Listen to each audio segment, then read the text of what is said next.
Yeah, I'm afraid you'll have to just excuse the sound of the helicopters flying overhead. I don't know what's going on today, but they are everywhere, and I can't really prevent that. So if you hear any weird rumbling, that's what's going on. Okay, so I'm just going to base this into place with my hand felting needle, and then we'll secure it all down with the felting machine. If you don't have a felting machine, you could obviously just stab it a bit more with your needle. Up to you.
Right, so we're going with the multi-needle.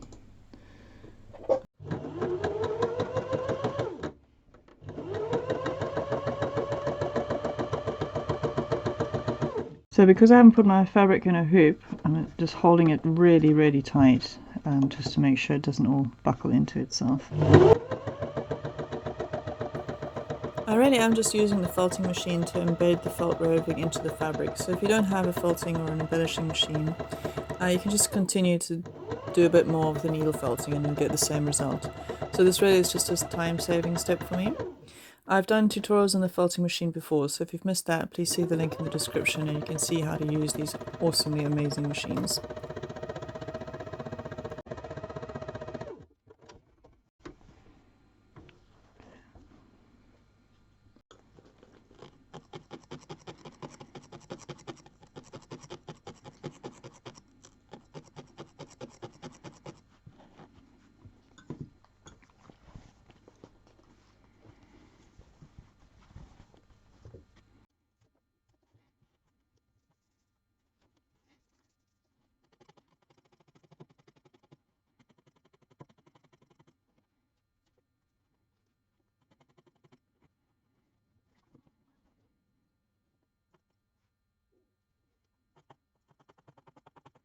Things with a hand needle, so when I start on the felting machine, it doesn't always just get tangled around the actual needle.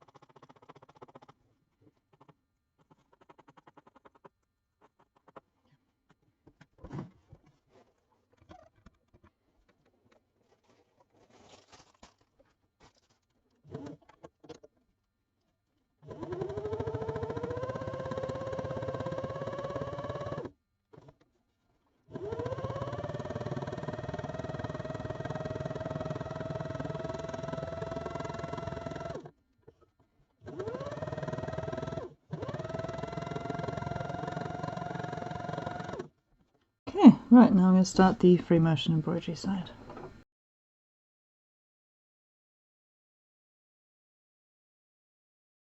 Step one is to put the adhesive backing. So this is the back of my work. It's kind of tempting to use that, but we'll carry on as we go. But you can see it's come through the fabric really well. Anyway, this is just a practice run for another project that I'm doing. So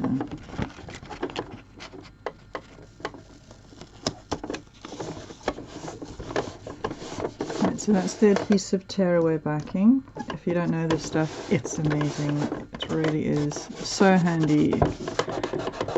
Instead of always having to work on a big piece that fits inside an embroidery hoop, I can now just work on any old piece of fabric.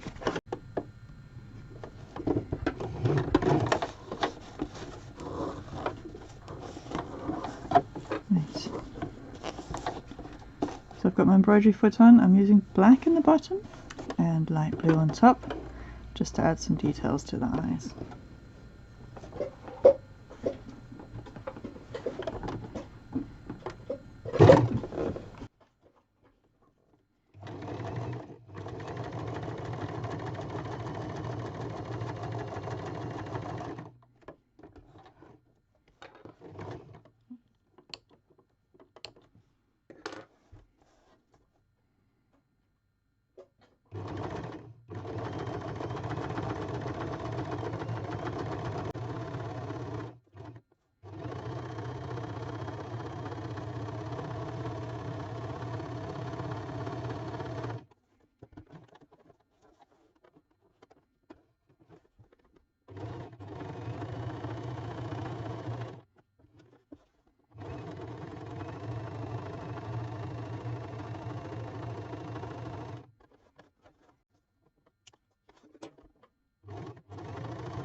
Switch colours.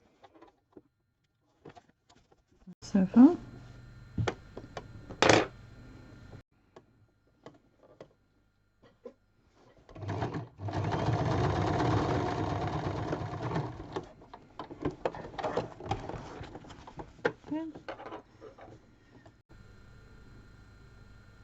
Okay, so I've got the shade that I've got the closest to this wool colour. So I'm just going to go around the outside of the iris.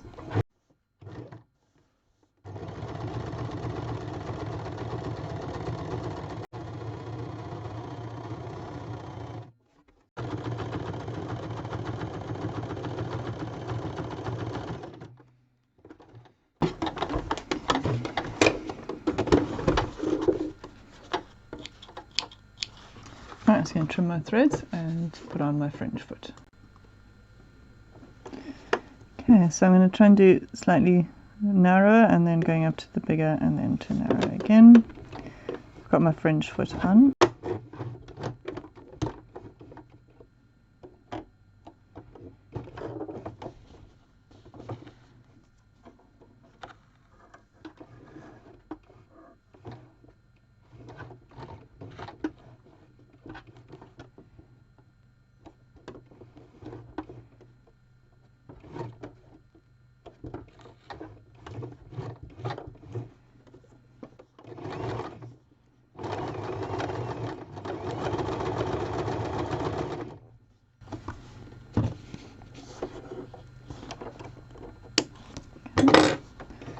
Now we set it to the wider. And not the wider setting.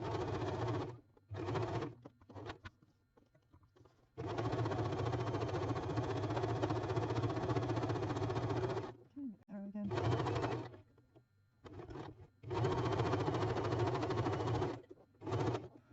Okay, and then let's take it off and do the bottom eyelashes. So the bottom eyelashes, I'm going to put a bit more space between the eyelashes and keep it on the narrow setting.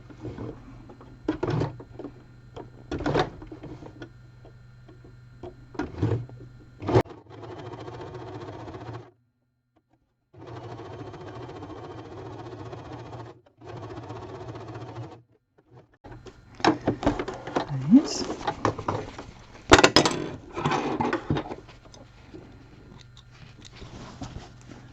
We'll just do the other eye while we're here.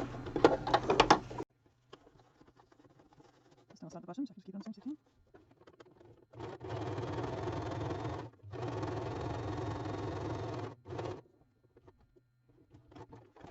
Okay, now do the top. So put it back to the closest one I can.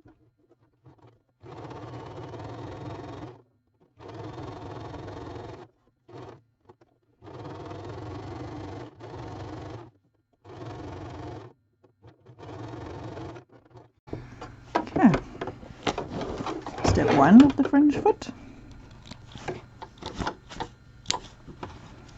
So if you haven't seen my fringe foot tutorial, it was published on Friday evening.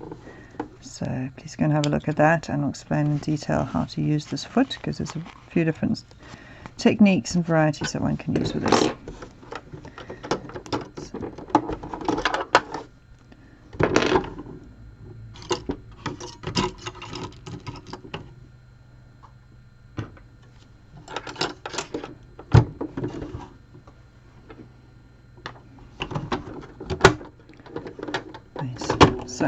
one straight stitch, tension back to normal,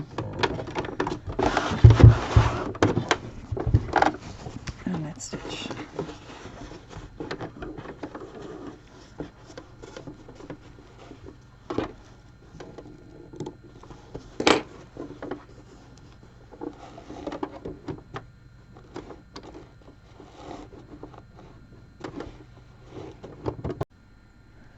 Okay, so I've put a straight stitch foot on here to tap all these little loops down.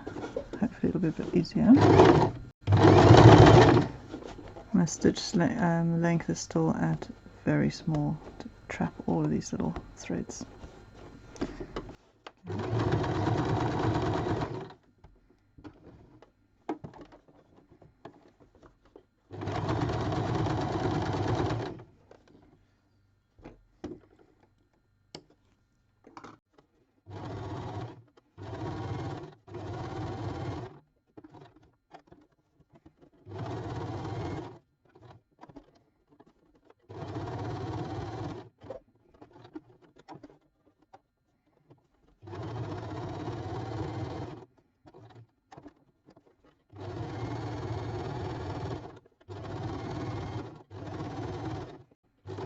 I was going to go around a second time just to make sure that nothing got missed.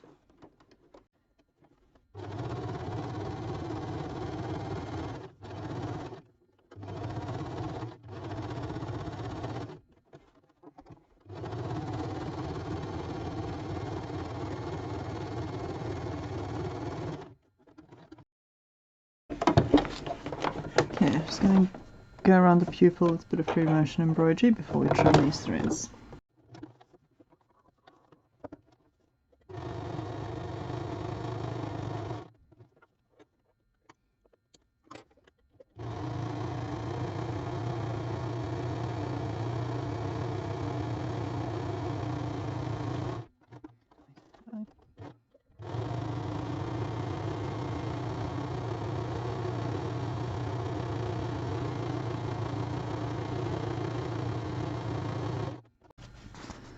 Right, so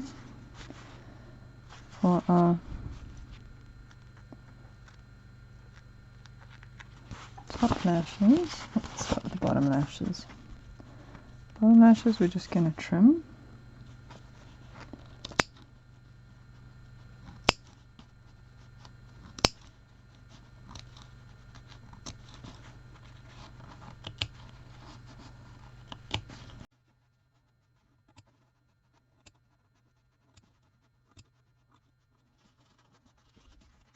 Scratch the back of it up. Get rid of the overlap.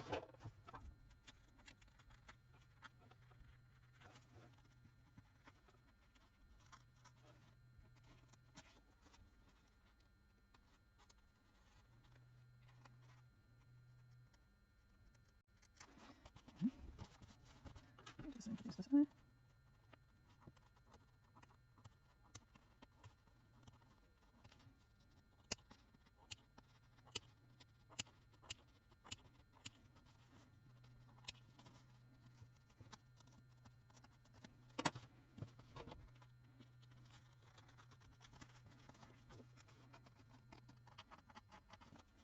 And the bottom lashes and the top.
of a trim here and there, but there we've got our little crazy eyes. I really hope you enjoyed today's tutorial and little demonstration of how to use the fringe foot for something besides just making a fringe. As always, please like and subscribe, and I'll see you next week for another tutorial. Thanks for watching. Bye for now.